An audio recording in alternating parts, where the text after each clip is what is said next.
এ দৃশ্যের বর্ণনা দেওয়ার সাধ্য কার? নৃশংসতা, নির্মমতা, বর্বরতা কোনো শব্দই কি জুৎসই? দেখলে মনে হবে হলিউডের কোনো সিনেমার শুটিং। কিন্তু না, এটা কোনো সিনেমার দৃশ্য নয়, আর্টিফিশিয়াল ইন্টেলিজেন্সের কোনো ব্যবহারও নয়। বিস্ফোরণে বিধ্বস্ত ভবনের ওপর কালো ধোঁয়া, তারই মাঝে খেয়াল করলে চোখে পড়বে উড়ন্ত মানবদেহ, বোমার আঘাতে ক্ষতবিক্ষত ছিন্ন ভিন্ন মানবদেহ। যুক্তরাষ্ট্রের দেয়া মিসাইল ব্যবহার করেছিল ইসরায়েল। বাস্তুচ্যুতদের আশ্রয়স্থলে ছোড়া হয়েছিল সেই বিধ্বংসী ক্ষেপণাস্ত্র। এতটাই তীব্র এর বিস্ফোরণ, যার প্রভাবে এমন বিভৎসতা। বিশ্ব সভ্যতাকে তুড়ি মেরে মানুষ হত্যার উৎসবে মেতে উঠেছে ইসরায়েলি বাহিনী।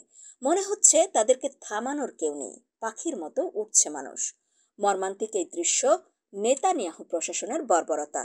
দ্বিতীয় দফায় যুদ্ধবিরতি কার্যকর না হওয়ার পর নতুন গতিতে গাজায় ভয়াবহ আগ্রাসন শুরু করেছে ইসরায়েল। বিমান হামলার তীব্রতায় ধোঁয়ার কুণ্ডলীর সঙ্গে এভাবেই শূন্যে উড়ে আবার মাটিতে পড়ে যাচ্ছে মানুষ। 1.5 বছরের ইসরায়েলি আগ্রাসনে 50,000-এর বেশি ফিলিস্তিনির মৃত্যু। গতকাল শনিবার ভোর থেকে শুরু হওয়া ইসরায়েলি হামলায় নিহত হয়েছে অন্তত 15 জন ফিলিস্তিনি, আহত আরও অনেকেই। অব্যাহত বোমা বর্ষণের পাশাপাশি এবার শুরু হয়েছে পূর্ণাঙ্গ স্থল অভিযান।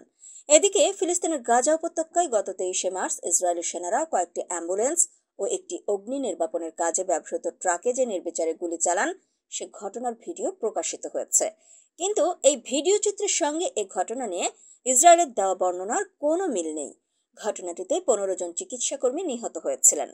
Palestine red crescent society PRCS এই ভিডিওটি প্রকাশ করেছে।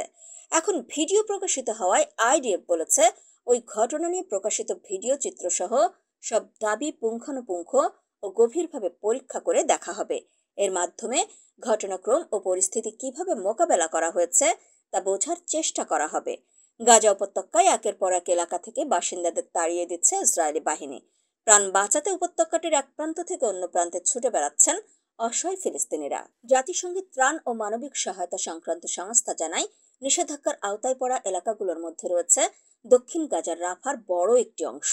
স্থানীয় স্বাস্থ্য মন্ত্রণালয়ের 4 এপ্রিল শুক্রবারের হিসেবে 17 মাসের বেশি সময় ধরে চলা ইসরায়েলের হামলার অন্তত 50,523 ফিলিস্তিনি নিহত হয়েছেন। আহত 1,14,638 জন। আর গাজার জনসংযোগ কার্যালয়ের হিসাবে নিহত ব্যক্তির সংখ্যা 61,700। তাদের মধ্যে নিখোঁজ ফিলিস্তিনিরাও রয়েছেন। শুক্রবারও গাজা জুড়ে ব্যাপক হামলা চালিয়েছে ইসরায়েল। দক্ষিণের রাফা ও খান ইউনিস থেকে শুরু করে উত্তরের গাজা নগরী সর্বত্রই আঘাত এনেছে বোমা ও কামানের গোলা।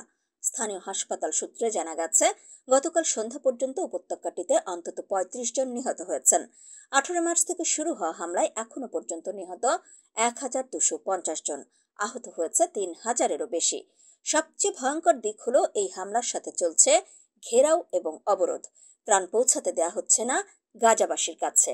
2 মার্চ থেকে বন্ধ রয়েছে সব সীমান্ত, ঢুকছে না কোনো খাদ্য, ঔষধ বা জ্বালানি। এই নিষ্ঠুর অবরোধের কারণে পুরো গাজা আজ এক মানবিক দুর্যোগের মুখে। বাঁচার আশায় মানুষের কান্না আকাশ ছুঁয়ে যাচ্ছে। বহু নারী ও শিশু আল জাজিরার মাধ্যমে সাহায্যের আকুতি জানিয়েছেন। তারা বলছেন, শেল্টার ছেড়ে বের হলেই মৃত্যু। আকাশ থেকে নেমে আসা আগুন আর জমিনের গোলার আঘাতে ছিন্ন ভিন্ন পরিবারগুলো এখন দিশেহারা। এই বর্বরতা বন্ধ হওয়ার কোনো লক্ষণ নেই। আন্তর্জাতিক আহ্বান বারবার উপেক্ষিত হচ্ছে। মার্কিন সমর্থনে ইসরায়েল অব্যাহত রেখেছে গণহত্যা। গাজা এখন এক মৃত্যুর উপত্যকা। কেবল সংখ্যা দিয়ে তো এই নিষ্ঠুরতার গভীরতা বোঝানো সম্ভব নয়। নির্মমতার কোনো নজির যেখানে বাদ পড়েনি, গণহত্যা শব্দটিও সেখানে যেন খুব হালকা বলে মনে হয়।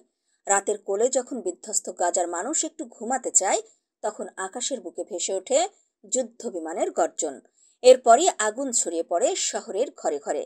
এই বিভৎস চিত্র যেন গাজার প্রত্যেক দিনের বাস্তবতা, যেখানে প্রতিদিনের সকাল মানেই নিঃস্ব হচ্ছে নতুন নতুন পরিবার।